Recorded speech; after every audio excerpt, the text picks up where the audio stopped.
बिस्मिल्लाहिर्रहमानिर्रहीम नहमदुहु व नुसल्ली अला रसूलिहिल करीम अम्मा बाद। मेरे मोहतरम दोस्तों, आज मैं आपके सामने ख्वाब में रोज़ा रखने की ताबीर बयान करूँगा। कोई शख्स ख्वाब के अंदर देखता है कि उसने रोज़ा रखा हुआ है, उसकी क्या ताबीर हो सकती है। औरत अगर ख्वाब के अंदर देखे, इसकी क्या ताबीर है। नौजवान बच्ची अगर ख्वाब के अंदर रोज़ा रखते हुए देखे, इसकी क्या ताबीर हो सकती है। अगर बुज़ुर्ग आदमी ख्वाब के अंदर रोज़ा रखते हुए देखता है तो इसकी क्या ताबीर है। मुसाफिर आदमी अगर रोज़ा रखते हुए देखे, इसकी क्या ताबीर है। तो ये मुख्तलिफ़ किस्म की ख्वाबों की ताबीरें आपके सामने बयान करूँगा। मोहतरम दोस्तों, अगर कोई शख्स ख्वाब के अंदर रोज़ा रखे हुए देखे, ख्वाब में देखता है कि उसने रोज़ा रखा है, तो ये उसकी बुज़ुर्गी की निशानी है। और अगर औरत ख्वाब के अंदर रोज़ा रखते हुए देखे तो इसके हुक्म के ताबेदार होने की निशानी है कि ये खावंद के हुक्म के ताबे होगी। अल्लाह ताला उसको अच्छी ज़िंदगी अता फ़रमाएंगे। खावंद के साथ प्यार और मोहब्बत वाली ज़िंदगी और ताबेदारी वाली ज़िंदगी उसको अता फ़रमाएंगे। अगर कोई शख्स मुसाफिर है, सफ़र के दौरान उसने रोज़ा रखा हुआ देखा, सफ़र के दौरान उसने ख्वाब के अंदर रोज़ा रखा हुआ देखा, तो अल्लाह ताला उसको नेमत अता फ़रमाएंगे। क्योंकि रोज़ा एक बहुत बड़ी नेमत है, रोज़ा सबसे बड़ी नेमत है।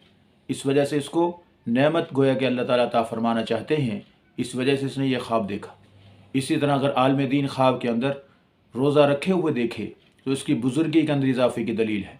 हाजी अगर ख्वाब के अंदर रोज़ा रखे हुए देखे तो इसके हज के कबूल होने की निशानी है। और इसी तरह नेक औरत, बड़ी उम्र की औरत, वो ख्वाब के अंदर रोज़ा रखे हुए देखे तो उसकी उम्र के अंदर इजाफ़े की दलील है कि अल्लाह ताला उसको उम्र के अंदर इजाफ़ा अता फ़रमाएंगे। अगर दो शीज़ा लड़की ख्वाब के अंदर रोज़ा रखे हुए देखे तो अल्लाह ताला उसको लंबी ज़िंदगी अता फ़रमाएंगे और नेक खामद अता फ़रमाएंगे।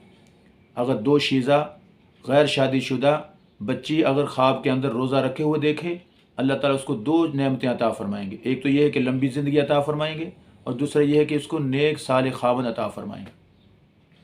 इसी तरह मेरे मोहतरम दोस्तों, अगर कोई शख्स ख्वाब के अंदर किसी को रोज़ा रखाते हुए देखता है, क्या कैफियत देखी कि उसने किसी को रोज़ा रखवाया है, तो अल्लाह ताला उसको गोया के रोज़ी अता फ़रमाएंगे। इसी तरह किसी का रोज़ा इफ्तार करवाना, ये भी नेमत की इजाफ़े की दलील है कि अल्लाह ताला उस पर फुतूहात करेंगे और रोज़ी के दरवाज़े उसके ऊपर खोल देंगे।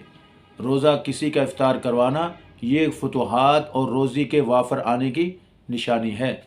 इसी तरह सहरी खाते हुए देखना, अगर कोई शख्स सहरी खाते हुए देखे तो ये क्या है, उम्र के अंदर इजाफ़े की दलील है।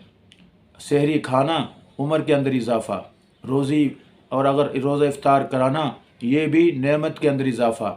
इसी तरह अगर मुसाफिर आदमी रोज़ा रखते हुए देखे तो ये उसके माल के अंदर इजाफ़ा, नेमत मिलने के अंदर इजाफ़ा। हाजी अगर अपने हज के दौरान रोज़ा रखते हुए देखे कि उसने वो हज पे गया है और ख्वाब के अंदर उसने ये कैफियत देखी कि उसने रोज़ा रखा हुआ है, कोई गोया कि उसका हज मकबूल होने की निशानी।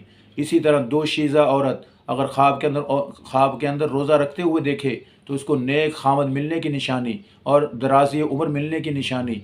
तो रोज़ा हर हाल में, चाहे मर्द देखे, चाहे औरत देखे, चाहे गैर शादीशुदा बच्ची देखे, चाहे हाजी देखे, चाहे मुसाफिर देखे, चाहे आम आदमी देखे, चाहे बुज़ुर्ग आदमी देखे, चाहे बड़ी उम्र की औरत देखे, हर एक के लिए, सब के लिए नाफ़े है, सब के लिए नाफ़े है। औरत के लिए भी नफ़ामंद है, उसके लिए उम्र के अंदर इजाफ़ा और उसके अंदर रोज़ी के अंदर इजाफ़ा, उसके ताबेदार वाली ज़िंदगी गुजरना, खामद के साथ मोहब्बत वाली ज़िंदगी को गुजरना, यह हर हाल में रोज़ा गोया के नाफ़े ही नाफ़े है। अल्लाह ताला ऐसे तमाम अच्छे ख्वाबों से हम सब की अल्लाह ताला तायद फरमाए। अल्लाह ताला हमें अच्छी नेमतें अता फ़रमाए, बशारत वाली ज़िंदगी मिलती है। अच्छे ख्वाब का आना ये गोया के नबूवत का 40वां हिस्सा है। अल्लाह ताला हम सब की रहनुमाई फ़रमाए। अल्लाह ताला हम सब को अच्छी ज़िंदगी अता फ़रमाए, नेक ज़िंदगी अता फ़रमाए और अल्लाह ताला हक हलाल वाली रोज़ी अता फ़रमाए। अस्सलामु अलैकुम व रहमतुल्लाहि व बरकातुहू।